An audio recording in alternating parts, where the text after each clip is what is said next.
전파력이 높은 델타 바이러스 증가로 상당 기간 유행이 지속될 수 있는 상황으로 현재의 상황이 지속될 경우 8월 중순에 2,300여 명까지 증가한 후에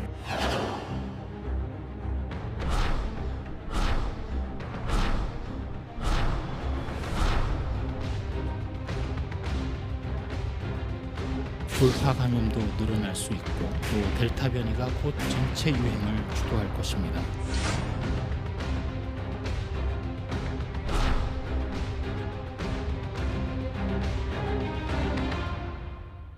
이 수도권의 사적 모임 인원 제한을 4명까지도 단일화하는 방안을 각 지자체에서 논의해 주실 것을 요청합니다.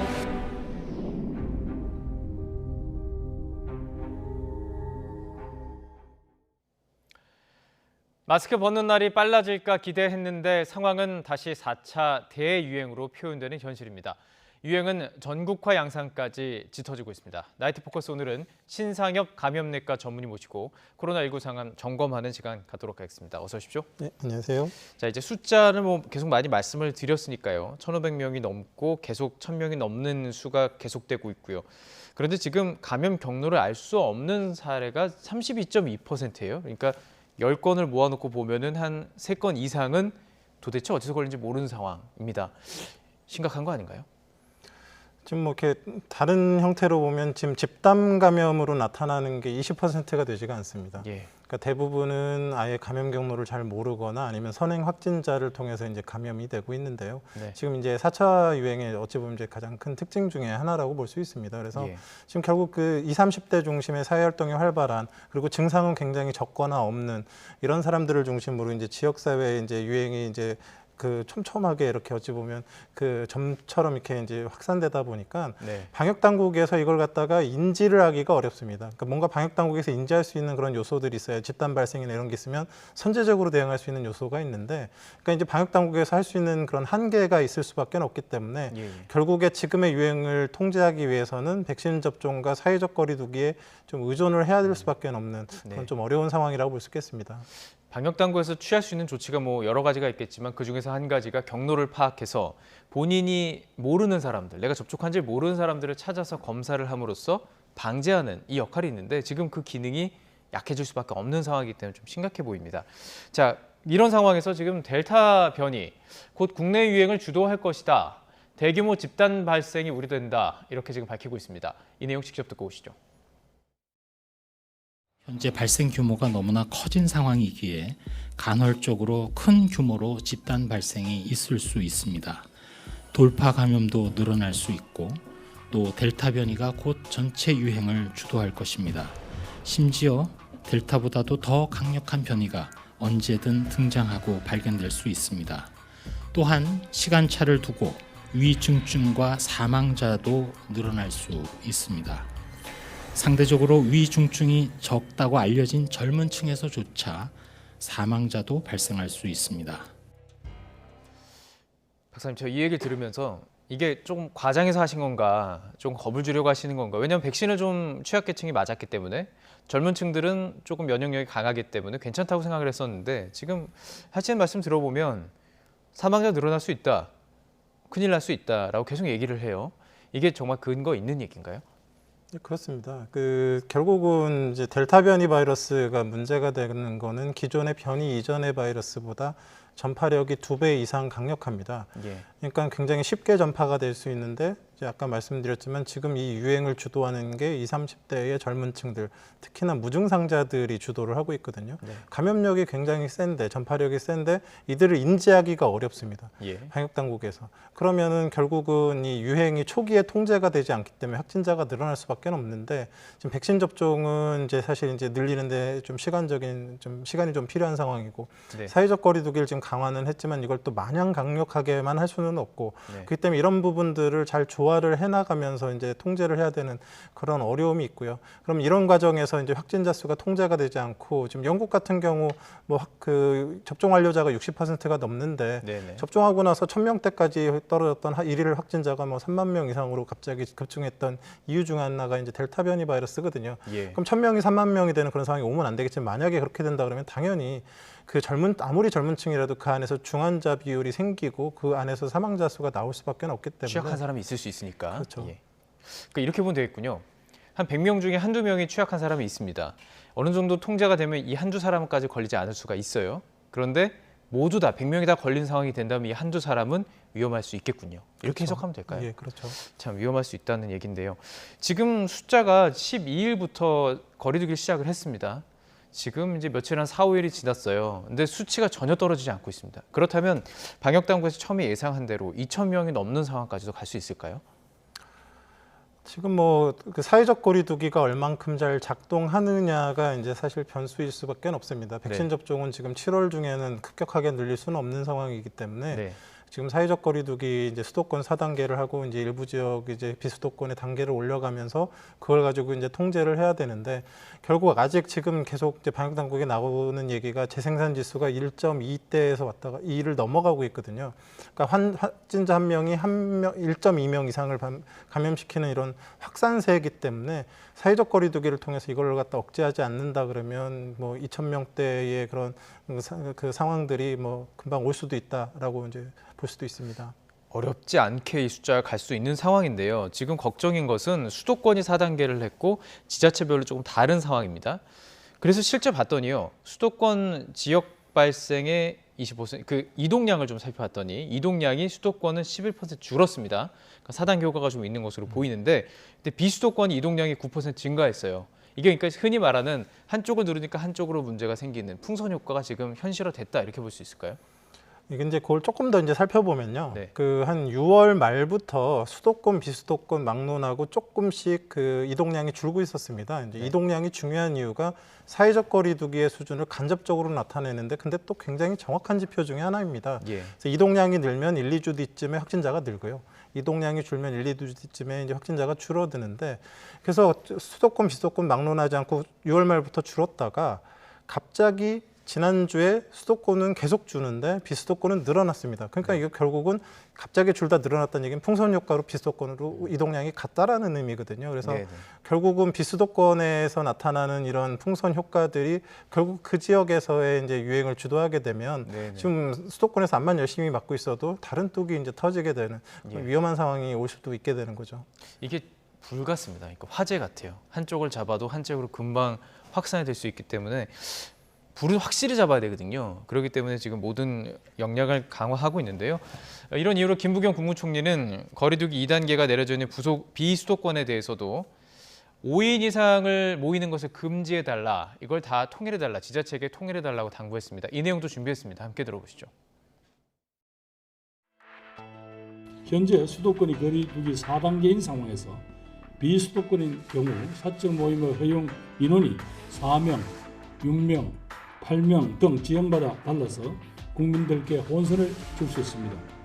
비수도권의 사적 모임 인원 제한을 4명까지로 단일화하는 방안을 각 지자체에서 논의해 주실 것을 요청드립니다. 확진자가 계속 늘어날 경우 수도권 이외 지역에서도 저녁 6시 이후에는 모임 인원을 추가로 제한할 수밖에 없다는 것을 분명히 말씀드립니다. 어떻게 보십니까? 지금 필요한 조치라고 보시는가요? 그 풍선 효과라는 게 사실 생기게 되면 이게 이제 사회적 거리두기 수준을 높인 상태에서 굉장히 오랜 기간 더 진행을 해야 될 가능성이 그만큼 높아집니다. 네. 그래서 비수도권 같은 경우는 사실 이제 실제적으로 수도권, 비수도권으로만 나누면 비수도권의 위험도가 낮은 건 지금 맞지만 비수도권을 좀 분리해서 좀 봐야 된다고 생각을 좀 하거든요. 실제 읍면 지역, 시골 지역 같은 경우는 코로나19가 유행할 수 있는 그런 여건들이 지금 되지가 않습니다. 예. 그런데 지금 그 얘기가 되고 있는 풍선 효과가 이제 제기가 되는 지역들이 몇 군데가 있습니다. 예를 들면 수도권 인근에 있는 충남이나 강원도의 춘천이나 아산, 천안 같은 지역들은 전철이 바로 연결되기 때문에 굉장히 가깝게 이제 이동을 할 수가 있고 네네. 실제로 춘천이나 천안, 아산에 있는 분들 중에 상당수는 원래 집이 그 수도권이고 거기에 일을 하거나 학교거나 네. 이런 식으로 계신 분들이 많아서 그 수도권과 이동량이 많기 때문에 그런 풍선 효과가 생길 수 있는 지역 그리고 100만 이상의 광역시들은 사실 그 수도권과 못지않게 저는 위험도가 높다고 생각을 하기 때문에 예.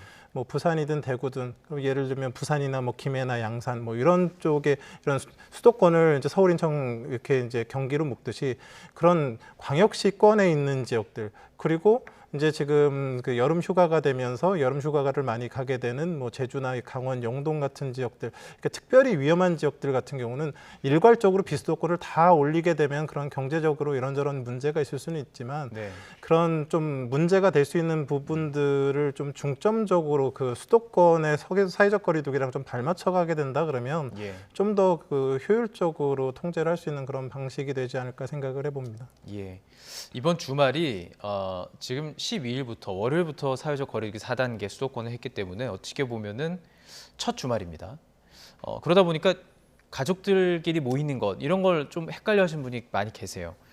지금 어쨌든 6시 이후에는 뭐 만나지 말라는 거라고 보면 되시고요. 6시 이전에는 4명까지 모일 수가 있는데 동거 가족 외에 직계 가족이면 어느 정도까지가 허용이 되는 건가요? 그래서 이제 뭐 6시 이전에는 4명, 6시 이후에는 2명까지만 이제 만나라고 지금 이제 제기가 되고 있고 네. 사실 이제 예외적인 기준으로는 이제 동거 가족 같은 경우는 이제 그게 허용이 되고 이제 6세 미만 어린이 6세 미만. 그리고, 예. 그리고 이제 뭐 가족을 돌봐야 되는 뭐 어르신이나 뭐 이렇게 장애우가 있어서 이렇게 돌봐야 되는 그런 분들 그리고 이제 뭐 임종 가능성이 있어서 가족들이 모이는 경우 뭐 이런 뭐 몇 가지 예외를 이제 두기는 했는데요. 네네. 사실 뭐 이런 제기된 그런 뭐 기준 자체가 중요한 거다라기보다는 예. 이 코로나19는 사람이 사람을 통해 전파를 하기 때문에 최대한도로 사람을 만나지 말라달라는 그런 의미에서의 그런 기준인 거기 때문에 그냥 스스로가 일상생활을 하면서 4명, 2명에 얽매일 게 아니라 가급적이면 꼭 필요한 만남 위에는 좀 자제해 주시는 그런 것들이 좀 더 필요할 거라 생각을 합니다. 과태료가 무서워서 만나지 말라는 것이 아니라 코로나를 걸리지 않기 위해서 만나지 말라. 이걸 좀 기억을 할 필요가 있는 것 같습니다. 자, 지금 4차 대유행을 부린 요인 중에 하나, 여러 가지를 보고 있지만 자가 검사 키트가 지목이 되고 있어요. 저도 갑자기 딸아이가 열이 나가지고 이걸 좀 사용을 해봤었거든요. 이 스스로 묻힌 다음에 그 용액에 담가 놓고 시간을 기다리면 음성인지 양성인지 알 수가 있습니다. 근데 이게 정확하지가 않아요. 이게 좀 문제가 됐던 것 아니냐라고 지적하는 분이 계신데요. 어떻게 보시는지요? 이 자가진단 키트의 이제 그 정식 명칭은 이제 신속 항원 검사입니다. 그러니까 네. 항원 검사라는 거는 유전자를 증폭하는 게 아니라 검체를 제출했는데 그 안에 유전자가 키트가 인지할 만큼의 많은 양이 들어 있어야지만 이제 양성이 나오는 거고요. 네. 지금 우리가 확진 검사로 사용하는 PCR은 아무리 적은 유전자가 있어도 그걸 계속 증폭을 해갖고 결국은 찾아내는 심지어 죽은 바이러스 유전자까지 찾아내는 그런 정밀도를 가지고 있거든요. 그래서 네. 그러니까 결국은 자가진단 키트가 뭐 정확도가 떨어진다 이건 사실 팩트입니다. 네. 이제 여기서부터 이제 시작을 해야 되는데 이제 문제는 뭐 자동차는 굉장히 유용한 물건이지만 위험할 수도 있지 않습니까? 예. 그러니까 이제 이런 게 좀 정확도가 떨어지는 거긴 하지만 이걸 잘 활용하면 도움이 될 수가 있는데 그러려면 이건 관리가 돼야 됩니다. 지금 자가검진 키트의 이제 가장 그 이제 우려점들 뭐 진단검사의학과 선생님들이 감염내과 의사들이 이제 가장 우려하는 부분들이 조금 포커스는 다른데 이런 겁니다. 예. 확진자가 있는데 검사를 했는데 음성이 나왔다. 어찌 보면 이제 위음성이라고 하거든요. 근데 예. 자가검사 키트가 놓쳤죠. 그러면 이런 네네. 경우에 진짜 위험에 노출됐음에도 불구하고 PCR 검사를 받으러 가기보다는 안도하고 일상생활 하실 가능성들이 높습니다. 예. 이런 분들은 이제 문제가 되겠죠. 네. 근데 사실은 제가 보기엔 이런 분들이 문제가 아닙니다. 더 큰 문제는 뭐냐면 자가검사 키트를 갖다 검사를 했는데 양성이 나온 분들입니다. 네. 그 역학조사를 해보신 분들은 아마 이런 것들을 인지를 하실 텐데 검사를 했는데 그 임상과 역학과 다른 게 진단과 검사를 갖다가 의사가 처방을 해갖고 한 경우는 이 검사가 좀 정확도가 떨어지더라도 그걸 감안해서 다른 검사를 통해 갖고 이제 보완을 하게 되는데 네네. 자가검사 진단 키트는 의료진이 개입되지 않지 않습니까? 그래서 양성이 나왔습니다. 그러면 예. 이 양성이 나온 다음에 이러면 내가 큰일 났구나 PCR 검사를 하러 가야지 하는 분들이 있을 반면에 네. 상당수는 숨을 가능성이 있습니다. 그럴 가능성 모르니까요. 예. 주변에서 볼 수 없으니. 예. 그러니까요. 그래서 이거 괜히 이거 이제 확진되면 뭐 주변도 괴롭고 회사에서도 뭐 민폐를 끼칠 수 있을 것 같고 괜히 창피하기도 하고 그래서 그런 식으로 지역사회에 숨어버리면 이제 그런 분들이 사실 지역사회의 조용한 전파자가 될 수 있거든요. 그게 예. 훨씬 위험합니다. 그래서 그렇군요. 역학을 네. 이제 해보신 분들은 이 자가검사 키트가 관리되지 않고 검사 결과가 나왔을 예. 때 그게 문제가 될 수 있다는 걸 알기 때문에 지금 자가검사 키트는 그 정식 승인이 난 게 아니라 조건부 예, 예. 승인, 그 예. 임상 효과를 확인하고 그게 활용될 수 있는지에 대한 좀 연구를 하라고 하는 그런 견지에서 승인이 나 있는 그런 상황인데, 네네. 그래서 그런 지금 자가검사 키트가 실제적으로 이제 그런 양성자들이 숨는 효과나 또 양성인데 음성인 줄 알고 이제 예. 좀 마음을 놓는 그런 부분들에 있어서 이제 역학적으로 방역적으로 네네. 도움이 되지 않는 부분들이 있을 수 있기 때문에 예. 사용을 할 거면 그걸 갖다 관리를 철저히 하면서 사용을 해야 예. 되는데 지금 그런 부분들이 따라주지 않고 있어서 예. 여러 가지 이제 우려들을 하고 있는 겁니다. 이게 본인이 검사를 하는 겁니다. 본인이 코 속 안으로 집어넣고, 그러니까 그 부분에서 많은 그 뭐라 그래야 표현해야 될까요? 그 항원이 나오지 않으면은 검사가 안 되는 방법이고, 검사가 나왔다고 하더라도 이것을 본인만 보기 때문에 얼마든지 숨길 수 있는 문제가 있기 때문에 좀 보완이 필요한 부분이 있는 것 같아요. 잘만 사용하면 참 여러 가지로 좋은 점이 있을 테니까요. 자, 이제 백신으로 좀 이야기를 넘어가 보도록 하겠습니다. 지금 결국에는 백신을 의지할 수밖에 없잖아요. 현재 지금 만 55세에서 59세 이제 사전 예약이 시작된 상황입니다. 지금 수치는 어떻게 보세요? 이 정도라면은 계획된 대로 백신 접종률이 올라갈 수 있는 수준이라고 보시는지요? 뭐 이제 정부에서는 사실 뭐 어찌 보면 이제 9월 정도까지는 어느 정도 1차 접종을 70%까지 이제 하겠다라고 얘기를 하고 있는데, 네네. 8월, 9월에 뭐 거의 8천만의 분이 들어오기 때문에 뭐 그 이전까지 원하는 분들의 1차 접종은 다 가능하리라고 봅니다. 그런데 지금 당장 4차 유행이 이제 진행되는 상황에서 7월 달에 이제 수급이 충분치가 않은 상황이기 때문에 네. 결국 뭐 8월, 9월에 가게 되면 대부분은 다 1차 접종, 2차 접종까지 상당수가 맞으시겠지만 예. 지금 이 7월과 8월 초까지를 어떻게 이제 잘 견뎌낼 수 있을 것이냐, 이런 부분들을 이제 좀 더 이제 생각을 해야 되는 상황이라고 봅니다. 9월까지는 이제 물량이 확보가 되지만 지금 이 시기를 어떻게 보내느냐가 지금 매우 중요한 시기입니다. 또 한 가지 걱정되는 부분이 있어요. 해외에서 백신을 맞은 분들, 직계가족을 만나는 거에 있어서 자가격리를 면제해 주고 있습니다. 근데 중국 백신이 지금 상당히 많은 국가에서 맞았음에도 불구하고 백신 효능이 좀 떨어진다라는 보도가 계속 나오고 있습니다. 이게 사실인가요? 이제 그 중국 백신 같은 경우는 지금 사백신입니다. 예. 이제 그 백신의 이제 플랫폼이 여러 가지가 있는데, 예. 백신이 효과를 나타내는 기전이 두 가지입니다.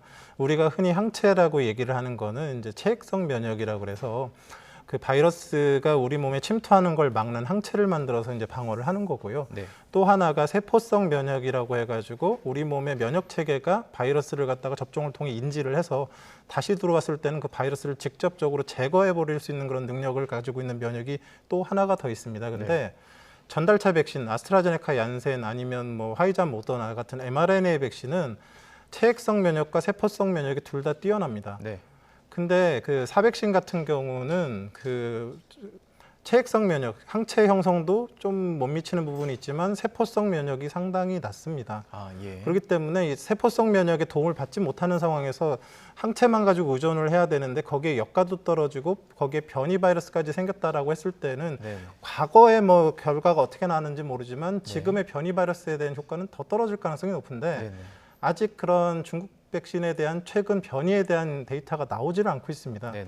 그래서 근거가 없는 상황에서 정말로 거기 그런 백신 접종을 맞고 오신 분들이 안전할까, 이런 부분이 있고, 실제적으로 중국 백신을 맞았던 여러 나라들에서 그런 심지어 접종을 다 마친 의료진들이 감염돼서 사망하는 일들도 나타나고 있기 때문에 예. 좀 더 그 명확한 데이터들을 확보한 이후에 그걸 정책에 좀 반영을 해야 되는 그런 부분들이 있다라고 생각을 합니다. 그렇다면은 이 자가격리를 풀어주는 거에 대해서도 다시 한번 숙고해볼 필요가 네, 있겠군요. 그렇습니다. 예. 지금 아스트라제네카가 그 좀 분량이 부족하다 보니까 1차를 맞고 2차까지 간격을 이제 11주에서 12주까지 늘렸잖아요. 근데 이걸 다시 8주로 단축하는 방안에 대해서 얘기를 하고 있습니다. 그러면 지금 아스트라제네카 1차 맞으신 분들이 많아요. 그리고 12주 뒤에 맞게 된 분들 많고 좀 걱정하실 것 같아요. 내 백신 효과 떨어지는 거 아니냐. 그 아스트라제네카 백신은 그 1차와 2차 간격이 늦으면 늦을수록 효과가 좀 더 좋은 걸로 알려져 좋아요. 있습니다. 예, 그래서 사실 11, 12주가 어찌 보면 가장 이상적인 그런 시기라고 저는 개인적으로 생각을 하는데, 예. 지금 근데 문제가 아스트라제네카 백신을 1차만 맞았을 때의 그 변이 바이러스, 특히 뭐 델타 바이러스에 대한 변이 바이러스에 대한 효과가 좀 떨어지는 경향이 있기 때문에 네. 조금 효과가 떨어지더라도 2차 접종 완료를 미리 하는 그런 부분들이 필요한 그런 상황이 생겼습니다. 그래서 네. 약간의 효과가 떨어지더라도 8주로 당겨서 접종 완료를 시키는 부분들이 지금 제기가 된 거고요. 그거는 이제 방역의 상황에 따라서 충분히 뭐 가능한 조정이라고 생각을 합니다. 예, 이게 꼭 그러니까 효과 때문이 아니라 지금 워낙 상황이 변이 바이러스도 많고 문제가 있기 때문에 좀 당기는 거군요. 예, 알겠습니다. 지금 가장 중요한 시기를 보내고 있는 것 같습니다. 8, 9월까지 어떻게든 고통스럽지만 이 시간을 인내내고 코로나로부터 좀 신나게 좀 이겨내는 그런 소식들 전할 수 있었으면 좋겠습니다. 신상혁 감염내과 전문의와 함께했습니다. 말씀 고맙습니다. 고맙습니다.